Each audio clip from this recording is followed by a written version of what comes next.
Hello बेटा, सुप्रभात। हमने पद्य का एक चैप्टर पढ़ लिया, राम लक्ष्मण परशुराम संवाद। अब हम चलते हैं गद्य की ओर, गद्य समझते हैं। और बेटा अच्छे से समझना, बड़ी अच्छी सी कहानी है।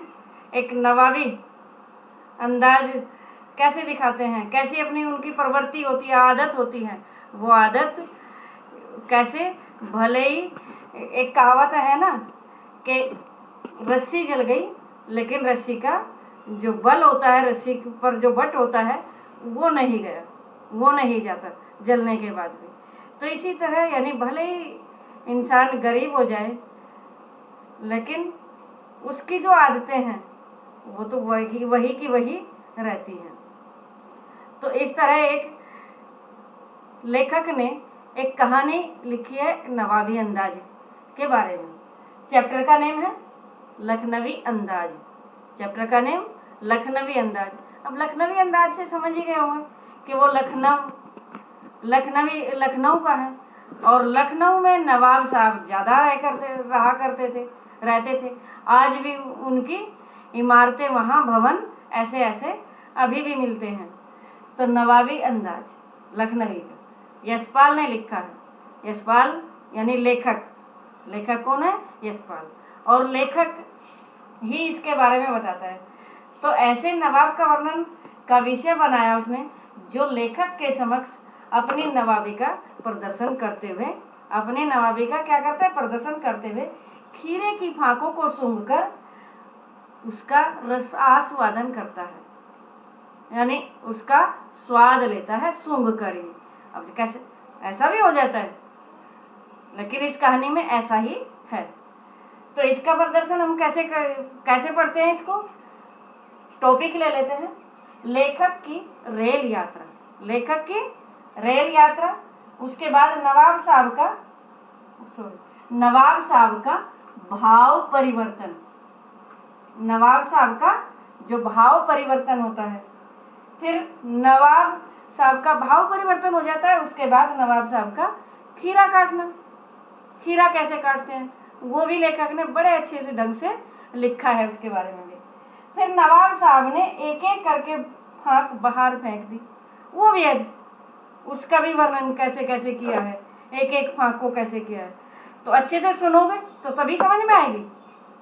चैप्टर के अकॉर्डिंग नहीं मैं बता रही, मैं टॉपिक के अकॉर्डिंग कहानी बताऊंगी। समझ में आ रही है ना बेटा?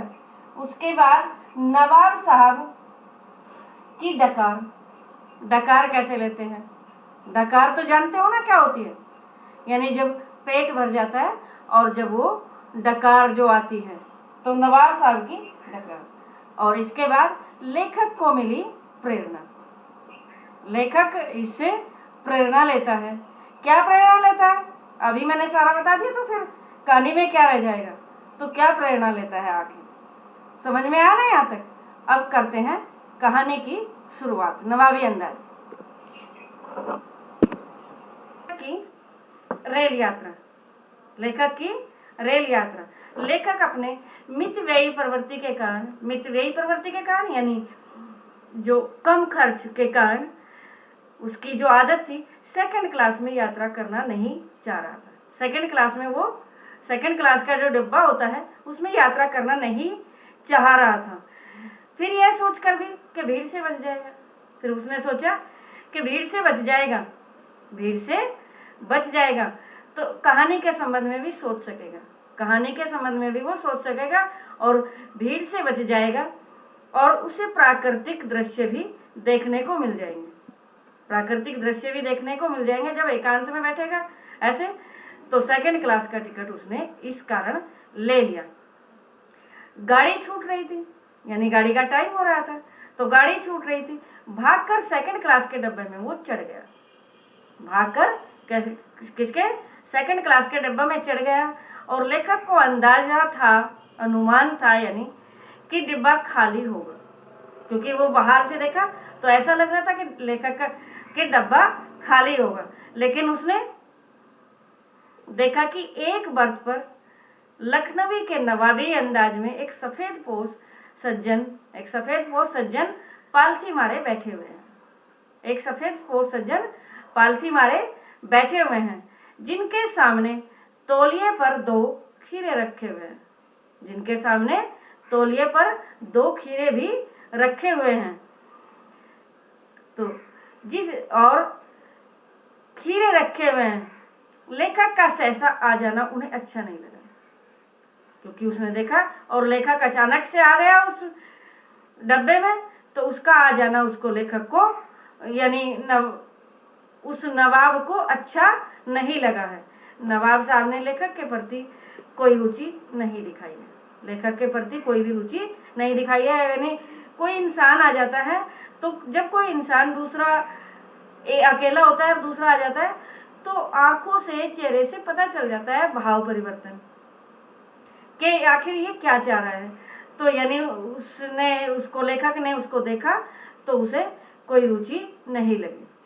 लेखक ने ही परिचय करने का प्रयास नहीं किया, लेखक ने भी अपना परिचय कराने का इससे कोई प्रयास नहीं किया। लेखक ने भी उसकी तरफ से आंखें चुरा ली, यानी उसकी तरफ से नजर फेर ली कि नहीं ये देखना चाह रहा तो चलो मैं भी नहीं देखता इसकी साइड, ठीक है बेटा। अब नवाब साहब का भाव परिवर्तन, नवाब साहब का क्या भाव परिवर्तन क्या था। तो लेखक सामने बैठे नवाब साहब के बारे में सोचने लगा।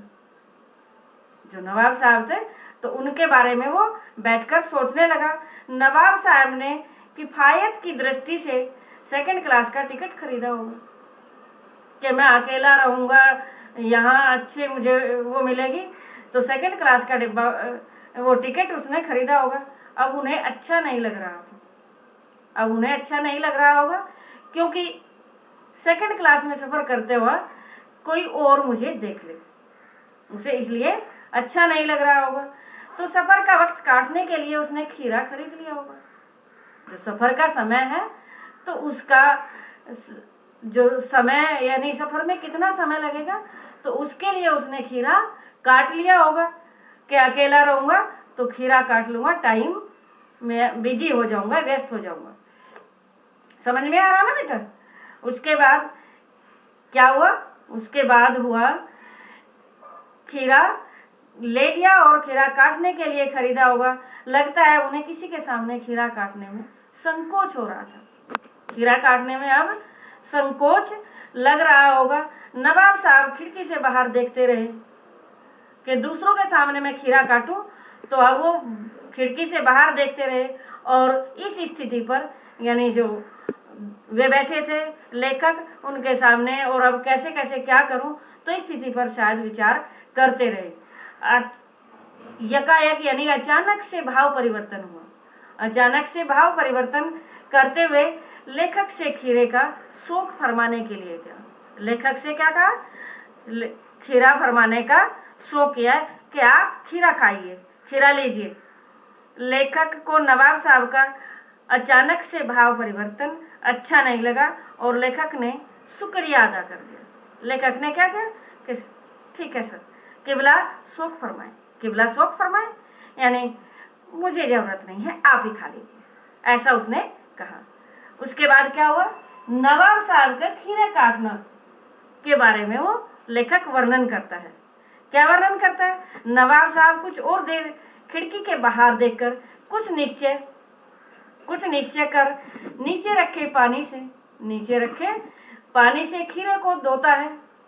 जो पानी रखा होता है उसको धोता है और तौलिए से पोंछता है और जेब से फिर चाकू निकाला और उसके खीरे का सिर काट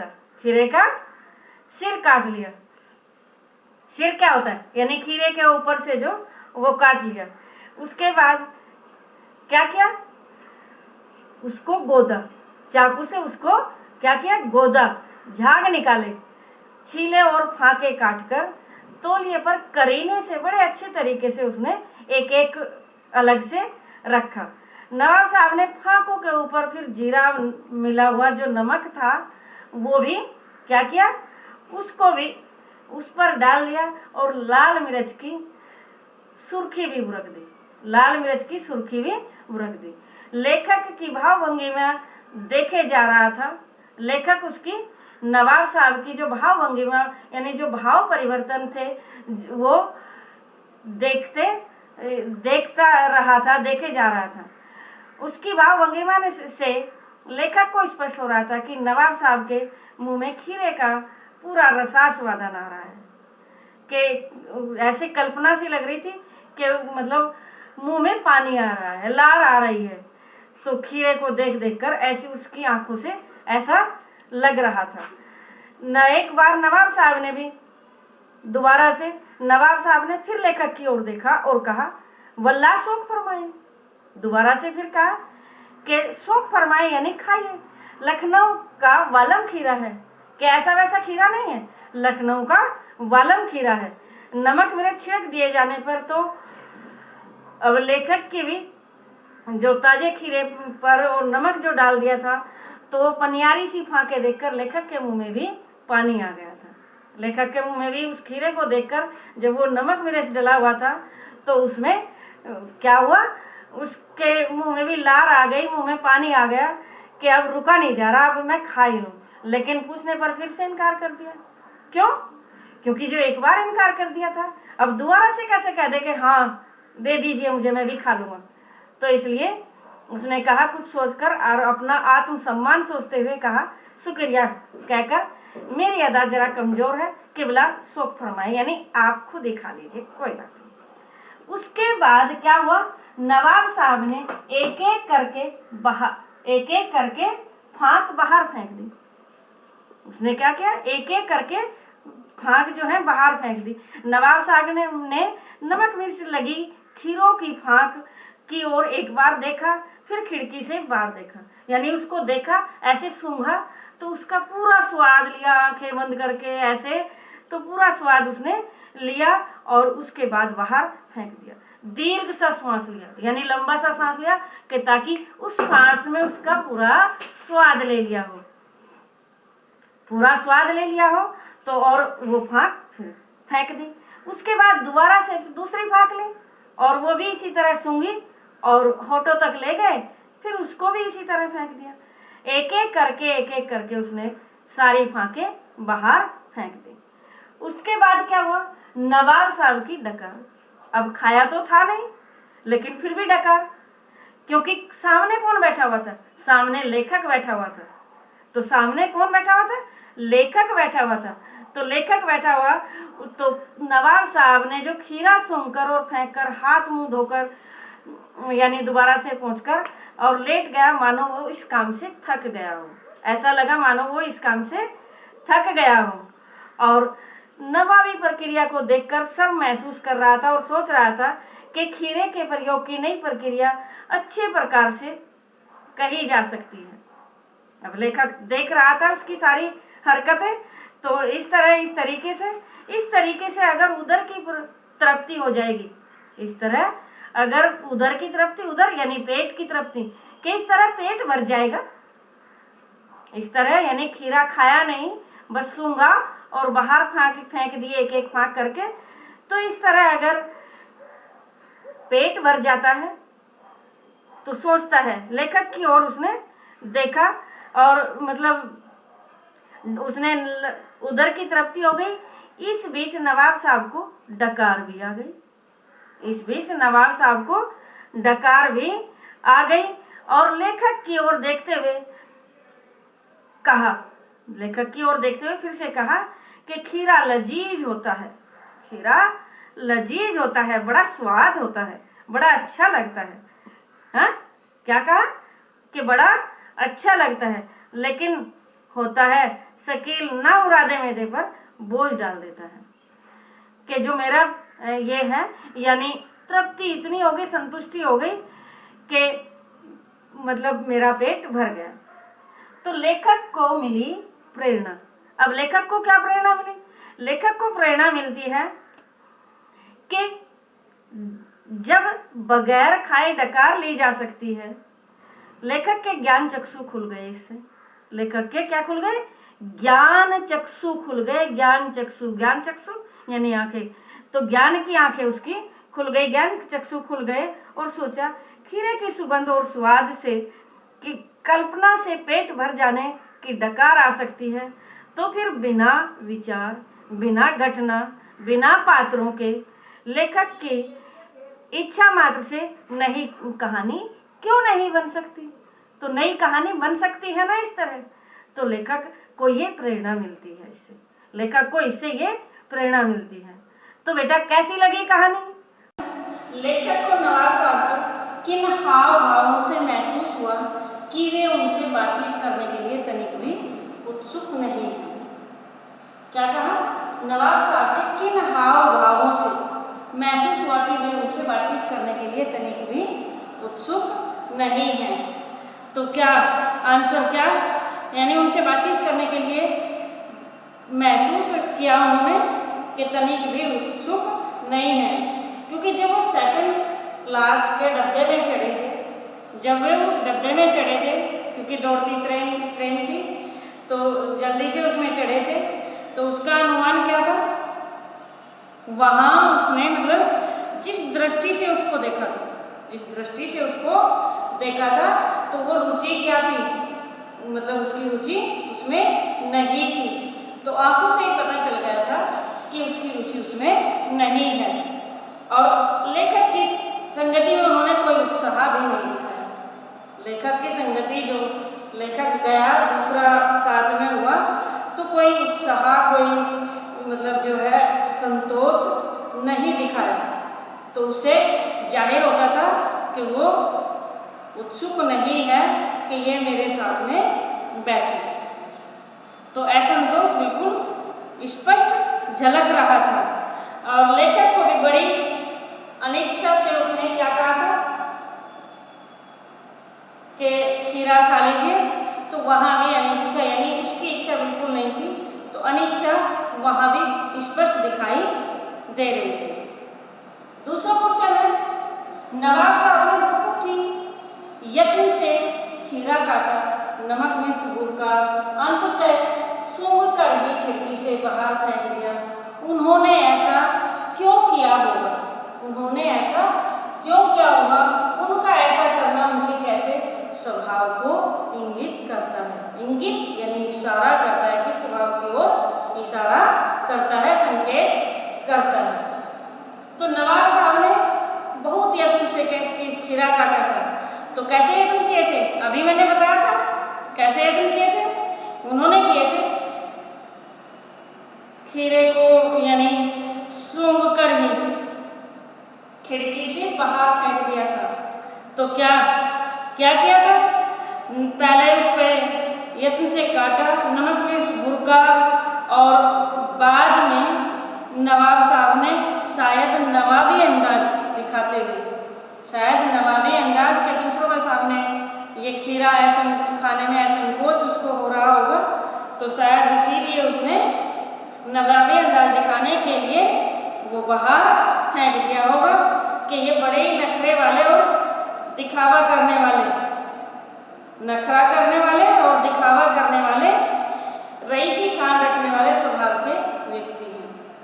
कैसे? रईसी, नवाब दिखाने वाले, नवाबी दिखाने वाले ये इंसान हैं। तो ऐसा इस स्वभाव को इंगित करता है। समझ में आ गया ना? दोबारा से एक बार फिर से आपकी बुक के अकॉर्डिंग, बहुत ही यत्न से खीरा काटा, नमक मिर्च बुरका, अंततः यानी बाद में सूंघ कर ही खिड़की से बाहर फेंक दिया। नवाब साहब ने शायद नवाबी अंदाज दिखाने के लिए शायद ऐसा किया होगा। उनका ऐसा करना बताता है कि वे बड़े ही नखरे वाले और रईसी और दिखावा करने वाले, रईसी शान रखने वाले स्वभाव के थे। अगला, बिना विचार घटना और पात्रों की भी कहानी लिखी जा सकती है। यशपाल के इस विचार से आप कहाँ तक सहमत हैं? यशपाल कौन है? लेखक। तो इसके लेखक के इस विचार से आप कहाँ तक सहमत हैं? तो बिना विचार यानी कोई सोच ही नहीं क्या है, तो कहानी कैसे लिखी जा सकती है? भाई कहानी में कोई घटना, कुछ ना कुछ, कोई ना कोई भी घटना है, किसी भी तरह की है, तो उसी के बारे में तो। और पात्र क्या होता है? पात्र होता है यानी जिस किसी व्यक्ति के बारे में बातें की जाती है, तो ये पात्र हो गए।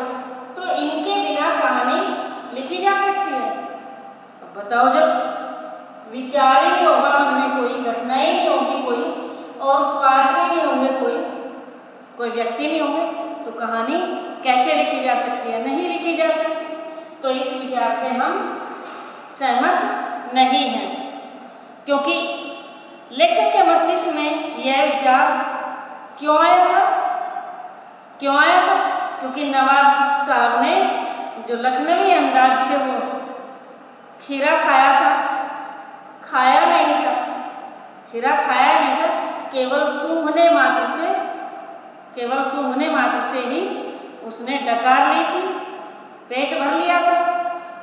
तो यानी जब इस तरह पेट भर सकता है, इस तरह उधर की पूर्ति हो सकती है, डकार ली जा सकती है, तो कहानी भी भला क्यों नहीं लिखी जा सकती? लेखक ये कहता है। तो इस तरह यानी तो किंतु ऐसा संभव फिर भी नहीं है, ऐसा संभव कहानी के लिए तो बिल्कुल भी नहीं है। पेट भी ऐसे नहीं भर सकता। तो उन्होंने दिखावा किया, अपना रईसी शान दिखाई उन्होंने, लेकिन इस तरह उधर की पूर्ति हमारी नहीं हो सकती। अगला क्वेश्चन है, आप इस निबंध को और क्या नाम देना चाहोगे? जो ये निबंध है कौन सा? लखनवी अंदाज। तो इसको आप क्या नाम, यानी लखनवी अंदाज तो है, इससे अलग आप क्या नाम देना चाहोगे? तो आपकी बुक में दिए हुए हैं ख्याली बोझ या फिर ख्याली भोजन या हवाई बोझ। इससे अलग भी और हो सकते हैं, अभी मैं बताती हूँ।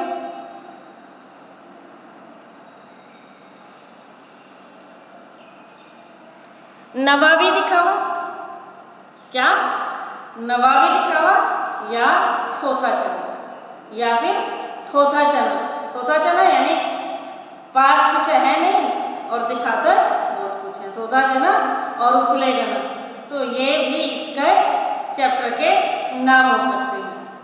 तो यहाँ तक तो हो गए। अब इसकी भाषा ज्ञान वाली एक्सरसाइज समझ लेते हैं, क्योंकि उसमें क्रिया दी हुई है। तो क्रिया पूछी है कि क्रियापद क्या है, तो वो आप समझेंगे। ओके,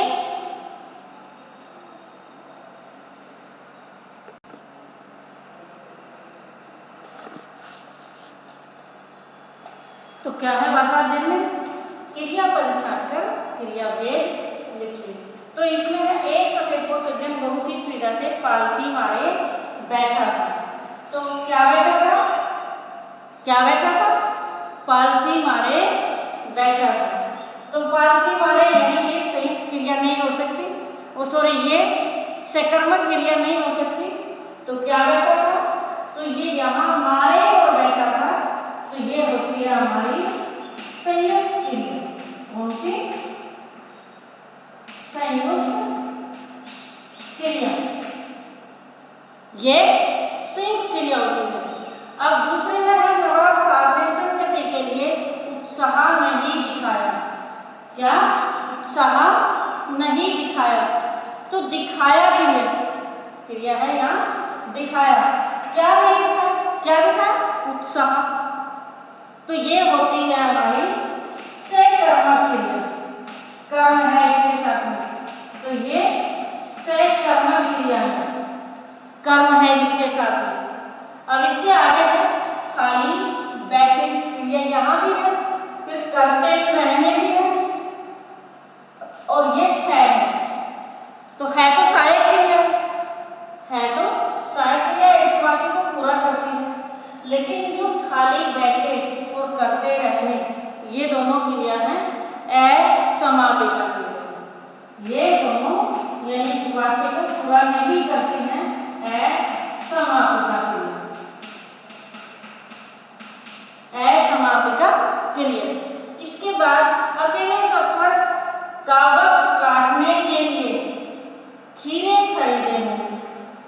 भाई क्रिया तो ये भी है ना बीच में, तो काटने के लिए, ये काटना तो है असमापिका, काटना असमापिका,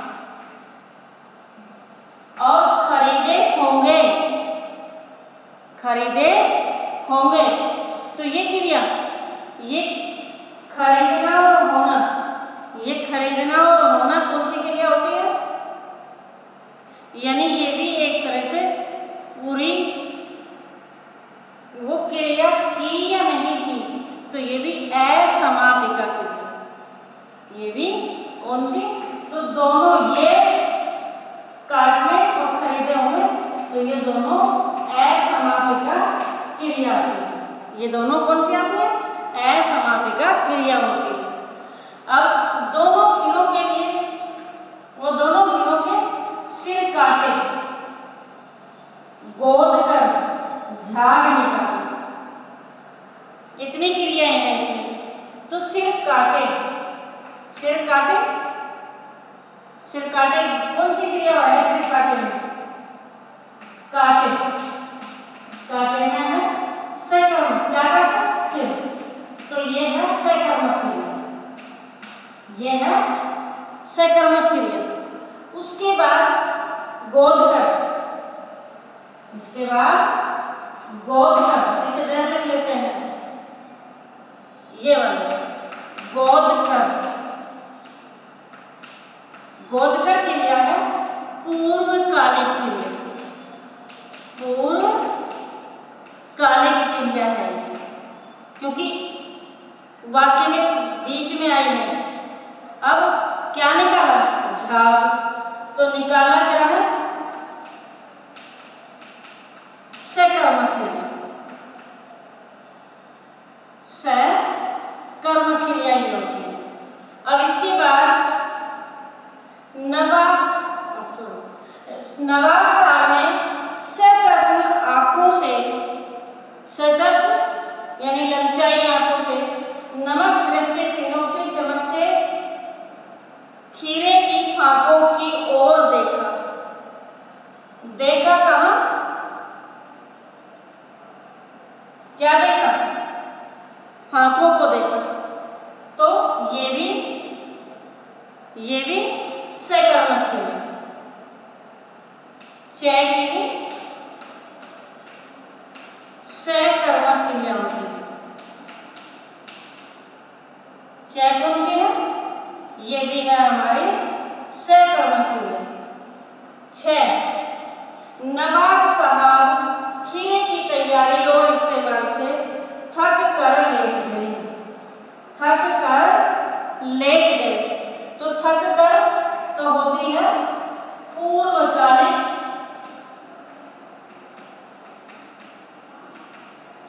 और लेट गए ये दोनों क्रियाएं होती हैं संयुक्त क्रिया, ये है संयुक्त क्रिया। ये पद परिचय में जरूरत होती है इनकी, तो ये हुई, ये तो है यहां तक की पूर्वकालिक, और ये वाली है संयुक्त क्रिया। जेब से चाकू निकाला, क्या निकाला, चाकू, तो निकाला भी है सकर्मक क्रिया।